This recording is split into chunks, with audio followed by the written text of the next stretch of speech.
UP में अपराधों का सिलसिला थमने का नाम नहीं ले रहा है। बुलंदशहर में 8 दिन पहले संदिग्ध परिस्थितियों में लापता हुए अधिवक्ता धर्मेंद्र चौधरी का अर्ध जला शव मिला है। अधिवक्ता की हत्या शहर में पुलिस चौकी के ठीक पीछे हुई, लेकिन कानो कान किसी को इस घटना की खबर तक नहीं लगी। अधिवक्ता की पहले धारदार हथियार से हमला करके हत्या कर दी गई और उसके बाद शव की पहचान छिपाने के लिए शव को जला दिया गया और खुर्जा में एक टाइल्स गोदाम में 8 फीट गड्ढे में अधिवक्ता के शव को दफन कर दिया गया। धर्मेंद्र चौधरी बुलंदशहर के खुर्जा कोर्ट में वकालत और प्रॉपर्टी डीलर का काम करते थे, लेकिन 25 जुलाई की रात संदिग्ध परिस्थितियों में गायब हो गए और गायब होने के 8 दिन बाद अधिवक्ता का अर्ध जला शव मिला है। अधिवक्ता धर्मेंद्र चौधरी का शव मिलने के बाद इलाके में तनाव व्याप्त है, जिसकी वजह से इलाके में पुलिस के साथ पीएसी को तैनात किया गया है। वहीं पुलिस ने हत्या के आरोप में मार्बल टाइल्स गोदाम मालिक विवेक उर्फ विकी के साथ उसके 2 नौकरों को हिरासत में ले लिया है। पुलिस के मुताबिक हत्यारोपी पहले दिन से ही पुलिस के साथ लापता अधिवक्ता को तलाशने में मदद कर रहे थे। उनके कुछ नहीं हुआ, मेरे पास वहाँ से आए प्लांट में विक्की भाई का जा रहा हूँ दावत खाने, सब्जी बनी आलू पनीर की। वहाँ से पहले इनको यहाँ मतलब क्या मारा क्या नहीं मारा, उनका पहले अपहरण करा गया। अपहरण करने के बाद में उनको यहाँ मतलब मार के इनकी दुकान गोदाम के अंदर कुआ है छोटा सा 12-13 फुट का, उसमें दवा के अंदर जो उन्होंने उसमें आग लगाई है क्या करा है उन्होंने इनको वहीं बॉडी जली हुई मिली है। कितने दिन हो गए भाई को गायब? भाई साहब 25 तारीख की रात को गायब हुआ है 8:30 बजे। 8:30 के 7:15 बजे मेरे पास दुकान पे आया है। इसके पास मुझसे कह के आया है। अब आरोपी कहाँ है? आरोपी फिलहाल पुलिस की उसमें है। और जो 3-4 दिन से था और वो ना हट रहा था। आज मैंने उसके पैर छुए, मेरे भैया तेरे मेरे पास, मेरा तेरा भाई मेरे तेरे पास है, तो तू मुझसे जो भी पैसे चाहिए 10, 20, 50 हजार ले ले, जो तेरा इनका हिसाब है वो मैं तुझे छोड़ दूंगा और मुझसे पैसे ले ले, मैं मुझसे भीख मांग के लाऊंगा। उनका वो हमारे पैसे थे विक्की टिम्बर पर।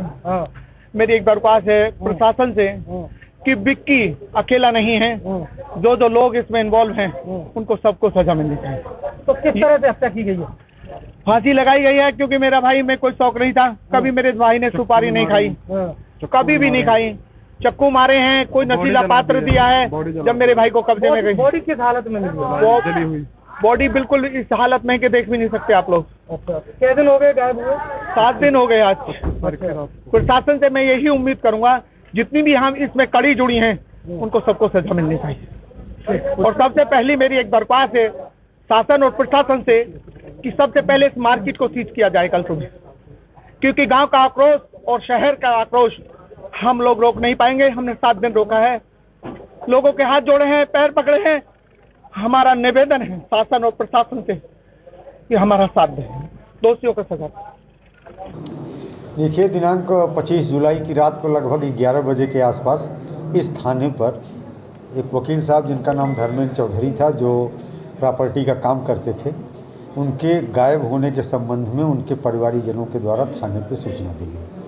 लगातार तत्समय से ही हमारी पूरी पुलिस उनके परिवार के साथ और गांव वालों के साथ अनवरत उनकी तलाश में लगी रही। अगले दिन सुबह रात में 11 के आसपास सूचना मिली। लगातार रात भर सर्च ऑपरेशन चलता रहा। सुबह 6 बजे के आसपास उनकी मोटरसाइकिल यहाँ से लगभग 6 किलोमीटर दूर गांव में मिली, सड़क के किनारे गड्ढे में पड़ी हुई मिली। और फिर हम लोगों ने जब उनके मोबाइल की लोकेशन ट्रेस की तो उनका मोबाइल भी उसी इलाके में रात में 8:52 पर बंद हुआ पाया गया। तो लोगों को आशंका कई तरह की थी। परिवार के लोग भी किसी पर शक नहीं जाहिर कर पा रहे थे, क्योंकि उस व्यक्ति का किसी के साथ कोई विवाद किसी प्रकार का नहीं था। और हम लोगों ने इस संबंध में 1 दर्जन से अधिक टीमें गठित की। सर्विलांस की अलग अलग 3 टीमें बनाई गई। एसओजी की टीमों को 3 भागों में बांटा गया। कई संभावित राज्यों में टीमें भेजी गई जहां पे एक आशंका थी दिमाग में कि वो स्वतः जा सकते हैं। दूसरी ओर हमारा क्रिमिनल एंगल पे प्रयास था।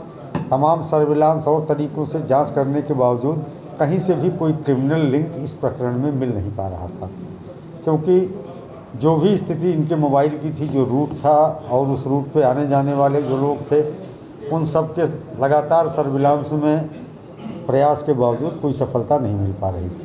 लास्ट में जानकारी ये थी कि ये 8:06 पे 25 तारीख की रात को 8:06 पे अपने अभिन्न मित्र विवेक उर्फ विक्की के यहाँ खाना खाने के लिए गए थे। अक्सर ये लोग वहाँ पे पार्टी करते थे और वहाँ खाना खाने के उद्देश्य से गए थे। विक्की जो लगातार इन्हीं लोगों के साथ तलाश में पुलिस के साथ साथ चल रहा था, उसका ये कहना था कि वो जैसे ही पहुँचे हैं थोड़ी देर बाद एक फ़ोन आया है और हलो हलो कहते हुए बाहर निकले और बोले 5 मिनट में आ रहा हूँ।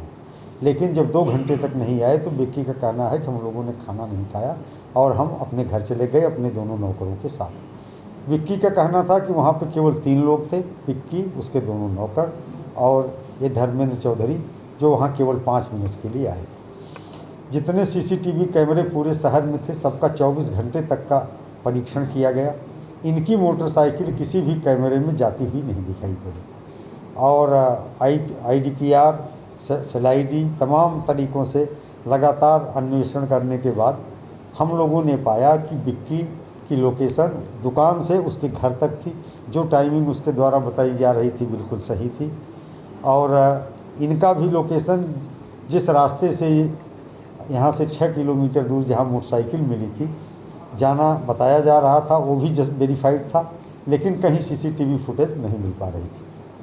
100% प्लेसमेंट के साथ हम देंगे आपको मौका। Live 24 media institute, admission open. Registration के लिए कॉल करें 95604 64170 95604 64170।